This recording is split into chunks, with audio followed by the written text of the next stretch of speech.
Hey guys, it's Searden, and today we're doing a review of the Nerf Secrets and Spies Messenger.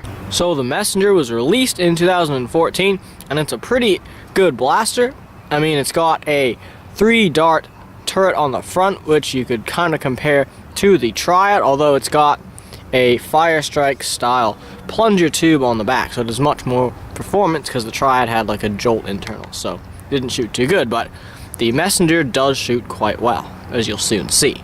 So the Messenger does have a couple features going on with it. First of all, it kind of has a storage system in the handle here, although you'll see it doesn't really work too well for darts because it was actually meant to store a special kind of pen which you could write messages, shoot them to other people on these weird message darts, and normally you're supposed to not really able to see what's written on them, but if you put them in the barrel of the Messenger, because it's red, it like blocks all the other red, and so you see the remaining stuff, which is blue, and it's a fairly interesting gimmick, but I mean, it's also not the best. So the Messenger has a smart AR system, not unlike the Triad on the front here, which lets you fire 3 darts in a row without really reloading, which is nice because if you have ever used a Fire Strike or Night Finder, you'll know that you have to reload it after every shot, and in this case, when you use the Messenger, you actually don't because you get a 3-dart capacity, which is pretty nice.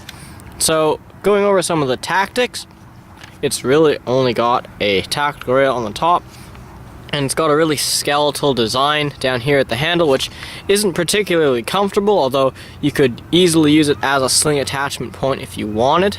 So I guess there's that. So I don't think there's really anything else to say about the Messenger, so now we're going to move on to the range test.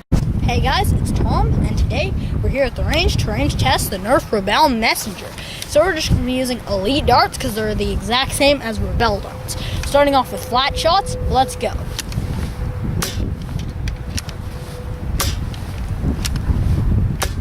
Okay, now angled shots. Just have to quickly reload.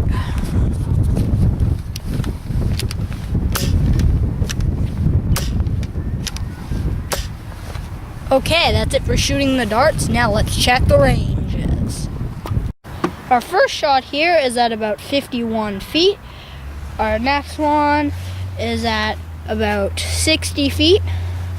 Next one's at around 65 feet. And way up here, our next shot is around 77 feet.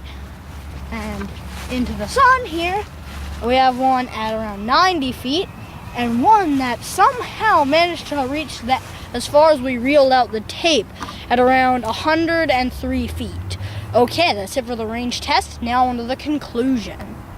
So as you saw, the Messenger gets some pretty impressive performance, and it's probably the best performance I've seen out of a stock blaster, and I'm not really sure how it gets such great performance, but I have a few theories. So first of all, I think it's got a pretty strong spring. Like, this draw is not really weak at all, and it's a lot stiffer than, say, a Fire Strike's draw, so that could be partially it. And I'm not really sure what kind of plunger tube it has, but it's probably a pretty big one, so that probably contributes to it as well.